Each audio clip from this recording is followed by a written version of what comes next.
Boa noite. Que nós possamos estar com os nossos amigos espirituais nesse bate-papo dessa noite. Em questão de comunicação, disse que 55% da comunicação é o que você não expressa, o que você não fala, o que você mostra. 45% é a maneira como você fala. Só 7% é o que a gente fala. Então, nós entendemos que nos comunicamos falando as coisas, só 7%. É muito mais a nossa expressão não verbal, ou melhor, o nosso exemplo, que vai fazer a comunicação ser eficiente. Me pediram hoje para falar, e eu estou encontrando bastante dificuldade, para falar sobre o Chico, porque nós estamos no mês do Chico. E falei, meu Deus, como é que vai lá dele, né? Então, como eu entendo que no Google espiritual, porque tem um Google espiritual, né? Então a gente já sabe, a gente pode acessar. Então eu tentei acessar o site do Chico, porque todos nós temos o nosso site. É o site que fica no Google espiritual, ou na internet espiritual. E tentando acessar o site do Chico, para tentar perguntar para ele, o que ele gostaria de falar dele, né? Porque falar dele, todo mundo está falando. E a impressão que me veio é assim, que não quero que fala dele, ele não quer que fala dele, ele quer que fala sobre talvez o exemplo que ele deixou, a maneira como ele viveu. E falar sobre doença, que é o estudo meu nessa encarnação, e falar sobre ele e as doenças, como ele encarou as doenças e como ele passou essa informação. Então eu tentei ir lembrando de algumas coisas, fui buscando informações, e é interessante porque ele veio mostrando algumas coisas e nos ensinando, através de André Luiz, através de Emmanuel, como lidar com as questões da doença. Como aqui espírita quase não tem problema de doença, porque o espírito já está tudo num plano elevado, né? A gente olhando aqui de cima vê que está todo mundo bem, fica como curiosidade, mas eu vou então me lembrando de como o Chico lidava com a doença. E ele teve uma das doenças que ele teve foi crônica, que foi uma doença ocular, né? Quem viu o filme aqui? Olha que bom, e quem não viu vai ver de novo, e quem não viu vai ver, porque é espetacular. Logo no começo do filme faz a alusão, né, a essa questão oftalmológica dele, crônica. E as pessoas perguntaram, mas Chico, você é assim com os homens, né? Doutor Bezerra vem bater papo com você, Emmanuel vem aí, você está logo com o pessoal aí, por que o pessoal não te cura? Né? E como se ele perguntasse também, é mesmo, né? O doutor Bezerra, por que o senhor não me cura? Né? É porque, falou, o fato de você ter mediunidade, o fato de você ter essa sintonia, digamos, conosco, não dá privilégio para você. Isto é, todos nós temos que aprender com as doenças.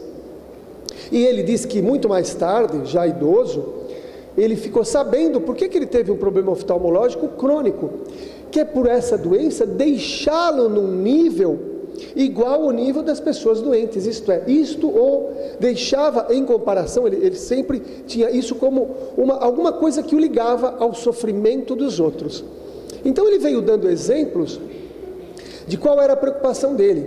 A preocupação dele era como viver melhor, como passar essa informação da doutrina espírita, como completar, digamos assim, a codificação de Kardec, através da vivência, através de outras informações. Eu peguei algumas coisas aqui que eu acho interessante para que a gente possa estudar mensagens dele. Diz que teve uma reunião pública em 59. Doenças escolhidas. Aí o tema já deixa... Doenças escolhidas. Quem aqui escolheu a doença que está vivendo agora? Pode levantar a mão se alguém escolheu aqui. Alguém na internet levanta a mão também. Alguém escolheu?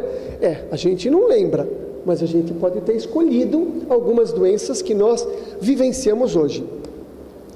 Resposta: convictos de que o espírito escolhe as provações que experimentará na terra, quando se mostre na posição moral de resolver quanto ao próprio destino.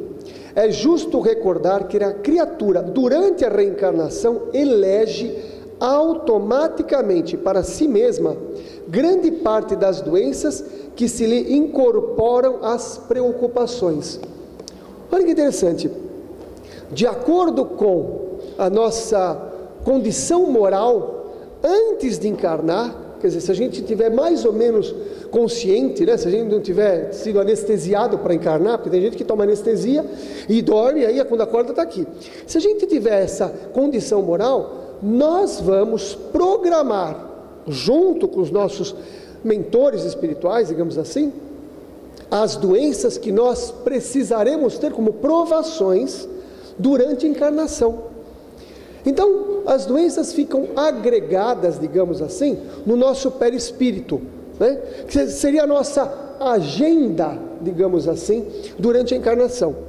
De tempos em tempos, esta agenda, né, ela é mostrada algum tipo de processo de provação para aquele momento da nossa encarnação.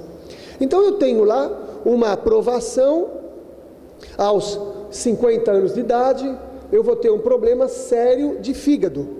Está lá, eu agendei, então é uma preocupação. Por quê? Porque é uma coisa que eu tive uma má conduta alimentar, ou alguma coisa nesse sentido, numa encarnação anterior, vou reencarnar, o meu fígado vai ter problema. Então, quando chegar a 50 anos, eu não vou estar tão menino, etc. e tal, eu vou ter um problema. Então, está lá. Agora, como vai ser o tamanho dessa aprovação? Eu posso ter uma cirrose hepática, que me põe numa cama e eu vou acabar desencarnando, ou eu posso ter uma hepatitezinha A, ou eu posso ter só umas dorzinhas, uns incômodos hepáticos. Isso vai decorrer de acordo com como eu vou chegar nesse momento dessa minha agenda espiritual que vai se abrir e que vai desencadear aquela aprovação. Então, todos nós teremos, de acordo com a possibilidade, a escolha do que é uma provação. Por que provação? Porque eu vou precisar aprender a comer melhor nessa encarnação. Eu vou precisar deixar de beber se eu era um alcoólatra. Eu vou deixar de usar drogas se eu era um toxicômano. Então, essa minha mudança de comportamento que vai fazer com que, quando eu chegue aos 50 anos, e que teoricamente fosse deflagrar essa patologia, ela não vai se aprofundar tanto. Então eu vou conseguir viver com ela de maneira mais tranquila. Eu posso ter também na minha agenda um determinado padrão de câncer, na minha agenda perispiritual, digamos assim, que foi escolhido por mim mesmo. Olha, eu tenho aí uma possibilidade de ter um câncer de pulmão. Por quê? Porque eu abusei do pulmão numa outra encarnação, ou fiz pessoas sofrerem por causa do pulmão. Então eu vou ter lá com 60 anos um câncer de pulmão, mas de acordo com o meu tipo de vida, estilo de vida, a minha conduta, eu vou chegar na hora do câncer de pulmão, e ele pode ser um câncerzinho pequeno, pode ser só um tumor benigno, porque eu consegui abrandar esse processo, eu consegui diluir, desintoxicar essa minha proposta, esse meu gen espiritual, e não deflagrei a patologia. Então, todos nós podemos olhar as nossas patologias, os nossos desconfortos, como um processo de aprendizado. A psicossomática, a psicologia transpessoal também traz essa informação para a gente, né? Que toda doença tem um fundo de aprendizado. Qual é o significado daquela patologia? Por que eu vou ter determinada doença, alguém da minha família vai ter outra doença? Como é que aquilo me faz crescer, evoluir? É um professor. O espírito, nosso espírito, escreve para nós, digamos assim, o meu espírito escreve para mim, através das linhas do meu corpo, porque eu não consigo fazer contato com o meu próprio espírito. Médium bom mesmo, médium bom mesmo é aquele que recebe o próprio espírito. Porque uma coisa é a nossa personalidade de hoje, uma coisa é o nosso espírito. Então a gente não consegue receber o próprio espírito, eu precisa treinar. Vou fazer um treinamento mediúnico para receber o meu próprio espírito e ver o que eu tenho para falar para mim. Mas como a gente não consegue, como os médiuns, os espíritos vêm falar com os médiuns, dão sinais, dão flashes, aí o médium pega a ideia e passa. Como a gente não pega as ideias do nosso próprio espírito, ele nos psicografa, entre aspas, no próprio corpo físico. Então eu tenho um problema, uma dor, será que o meu espírito está escrevendo para mim desta maneira, deste símbolo, desse significado? Mas nós não conhecemos, então a gente não escuta. Quanto mais a gente tem dificuldade de escutar, mais ele escreve com força. Por isso que muitas vezes a doença vem aparentemente aumentando, porque a gente não vai ouvindo a doença. Ouvir a doença é modo de falar, quer dizer, por trás da doença, que é só uma carta, uma mensagem, está lá uma informação do meu espírito. Não precisamos lembrar nesse capítulo as grandes calamidades particulares quais sejam o homicídio, de que o autor arrasta as consequências na forma de extrema perturbação espiritual.